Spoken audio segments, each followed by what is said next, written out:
Now, in continuation to the previous topic, look at the cut section. We are supposed to discuss the blood vessel or blood supply of the uterus.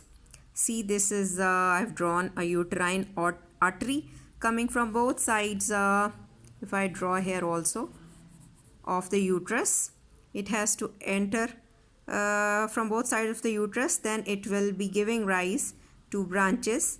Now you call them as arcuate artery, that will be continuing upwards to form the radial branch. Now they will be divided into two sets of arteries. One set of artery will continue in the stratum basale as a straight arteries on both sides, you can see, and the other set of arteries will run through this, traversing it and reaching up to the stratum functionale as a spiral artery having a tortuous course, giving so many branches, and near the surface epithelium they are supposed to form the capillary plexus, rather a larger spaces called lacunae. This is how the blood vessels move in the uterine wall, and veins also accompany them. And now you can see this is the cut section of the gland here that is being branched on its lower secretory part. Now we have to discuss the various cyclic changes of the uterine cycle or menstrual cycle. For this we have to focus on the various phases of the uterine wall. Let's start with its various stages. So you are looking into again the uterine wall. This is a picture of the uterus while it is in proliferative phase. So let me discuss the cycle which you call it as uterine cycle or menstrual cycle consists of roughly 28 days. It comprises of the menstrual phase, then the proliferative phase, then you can say the secretory phase, then finally a phase of premenstrual phase. This is how the four phases are in continuation. So for the detailed understanding, we will start what happens in the menstrual phase. Basically, after several hours of construction of the large dilated spiral arteries, which we saw in the previous picture, when they are constructed, what happens? The ischemia leads to damage to their distal portion, and due to them there will be the rupture of the arteries and escape of the blood with the necrotic tissue, the stromal tissue and the epithelial cells they are about to shed, and that phase or process continues for 4 days. Now this uterine wall has to enter into the proliferative phase, that is being you can see being shown here. This is the proliferative phase. This phase is also called as follicular phase.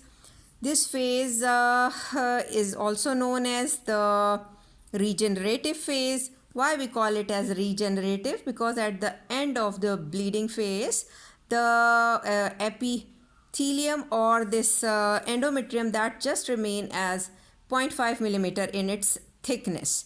So it has to attain its full thickness. So in this phase, the regenerative process will start. So what is going to happen? Initially, that layer was functional was shed, only basal that remained.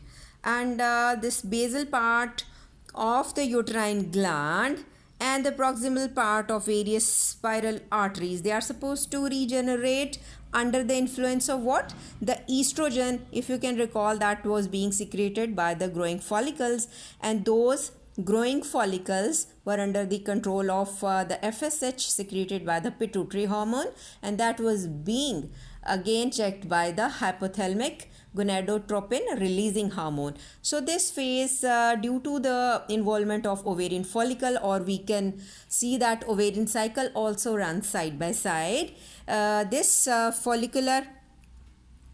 proliferative phase is also called as follicular phase. So in any name it is asked, you are supposed to explain all this. Here we can see that the stromal cells called fibroblast, mesenchyme in resemblance will also proliferate, and the collagen in the ground substance that is also being replaced. Now this thickness will be up to the 3 mm.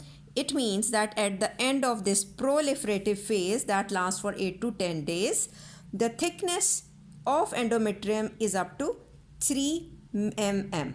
Now the thing to be reconsidered here, that the glands now which are formed again are straighter in outline. Now we have to see the other picture, which we call it as the secretory phase or luteal phase. Now can you see, it looks as if it is a very different picture, but this is again endometrium, its epithelial lining, but the gland, the main thing here in this secretory phase, which is also called as luteal phase, that starts after ovulation in response to the progesterone that is being secreted by the corpus luteum under the influence of LH hormone. Can you recall? Here what is going to happen, that it lasts for 12 days after ovulation. So what is going to happen, these glands are now become tortuous, they are dilated as well, and they resemble the corkscrew shaped in appearance. The secretory granules, no doubt, are filled with the glycoproteinic content. So if fertilization takes place, they have to give the nutritional or nourishment to the embryo. Now the thickness is gradually attaining its more increased size due to basically the hypertrophy of the glands, and the edematous endometrial stroma is also there. Glands have become coiled. Now the thickness is up to 6 millimeter. After the ending of this secretory phase, there is another phase that lasts just for 2 days called as premenstrual or ischemic phase. What is gonna happen? You have to focus. If no fertilization is there, corpus luteum becomes non-functional, and due to the rapid decrease level of progesterone and as well as estrogen, what is going to happen, there is the dramatic, you would say, a decrease in the blood supply of the spiral artery, leading to its contraction and ischemia of them. So that is why this phase is also called as ischemic phase. In this case, edematous look is going to be decreased. Spiral arteries are almost completely constricted, leading to again the necrosis of the stratum functionale.